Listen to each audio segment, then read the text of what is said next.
At 68 years old, Richard stopped checking his bank account every morning, not because he didn't care anymore, but because he was afraid of what he might see. The money was disappearing faster than he expected, and for the first time in his life, he felt financially helpless. Not unemployed, not broke, just slowly losing control. Richard Coleman lives in Columbus, Ohio. A former warehouse operations manager, he worked for the same company for 36 years. Reliable, disciplined, never flashy with money. He retired at 66 with around $540,000 saved, a paid-off house, Social Security, and what he thought was enough. For most of his life, Richard believed retirement meant freedom, sleeping later, fishing more, less stress, less pressure. But nobody prepared him for this part, the psychological weight of watching savings slowly disappear month after month, year after year. At first, retirement actually felt good. Richard traveled a little, took his granddaughter to baseball games, and went out for breakfast without constantly checking prices. For 2 years, life felt stable. Then inflation arrived harder than expected. Groceries climbed, utilities climbed, insurance climbed, property taxes climbed too. At first, the increases seemed manageable, an extra $20 here, $40 there. But retirement math changes quickly, especially when income stays mostly fixed. Richard noticed something uncomfortable one night. His monthly withdrawals kept increasing, but his account balance kept shrinking faster. That realization stayed in his head for weeks, but the real fear hadn't started yet. That came after a single doctor appointment. Richard's doctor diagnosed early heart complications. Nothing immediately life-threatening, but enough to change his future permanently. More medications, more specialist visits, more tests, more uncertainty. Suddenly, healthcare became part of his monthly survival budget, and this is where retirement feels cruel, because older Americans cannot simply work harder forever.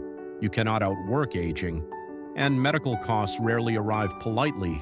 They arrive all at once. Richard began noticing something strange. His retirement lifestyle was quietly shrinking. He drove less, ate out less, turned the air conditioning lower during summer, delayed replacing old furniture, tiny sacrifices, almost invisible, but emotionally they changed everything. But money wasn't Richard's only fear. It was loneliness. His wife passed away 3 years earlier. His son lived in another state. His daughter called less often now. Not intentionally, life simply became busy. Richard never blamed them, but silence grows louder in retirement, especially inside an empty house. Some nights he left the television running for background noise just to avoid hearing complete silence, and quietly another fear appeared. What happens if I live longer than my money? That question changed him. Then came the phone call Richard never expected, and it forced him to face reality completely. His oldest friend, Dennis, had passed away suddenly. Dennis retired with nearly twice Richard's savings, nearly $1 million. But before he died, Dennis confessed something deeply unsettling. He spent his final years terrified of running out of money too. Not because he actually lacked money, but because retirement changes how people think. When paychecks stop, every expense feels permanent. Every mistake feels irreversible. Every emergency feels dangerous. That conversation haunted Richard for weeks because suddenly he realized something painful. The scariest part of retirement wasn't aging itself, it was uncertainty. The feeling that nobody truly knows how long their money must last. 5 years, 15, 30, nobody knows. And that uncertainty quietly follows retirees everywhere. Then one morning, Richard did something different. Instead of avoiding his finances, he confronted them honestly.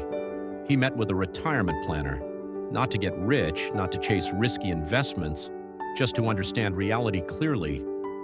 Together, they rebuilt his retirement plan carefully, reduced unnecessary withdrawals, adjusted spending gradually, created healthcare reserves, simplified investments, and most importantly, they created predictability again. That changed Richard emotionally more than financially, because fear grows strongest inside uncertainty. Once Richard understood his numbers clearly, he finally started sleeping better again. Here's the truth many retirees discover too late. Running out of money rarely happens overnight. It happens quietly through inflation, healthcare, loneliness, fear-based decisions, and years of financial uncertainty. But the retirees who handle retirement best are not always wealthier.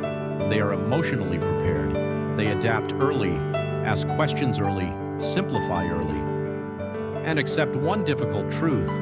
Retirement is not only financial, it's psychological too, because peace in retirement does not come from having unlimited money. It comes from feeling prepared for uncertainty. Richard still worries sometimes. Most retirees do, but now the fear feels different, less like panic, more like awareness. And maybe that's the real lesson. The goal of retirement is not removing all fear forever. It's learning how to live peacefully beside uncertainty, before uncertainty controls you instead. If this story felt uncomfortably familiar, you are not alone. And if someone you love is approaching retirement, share this video with them before these fears arrive quietly. Subscribe for more real retirement insights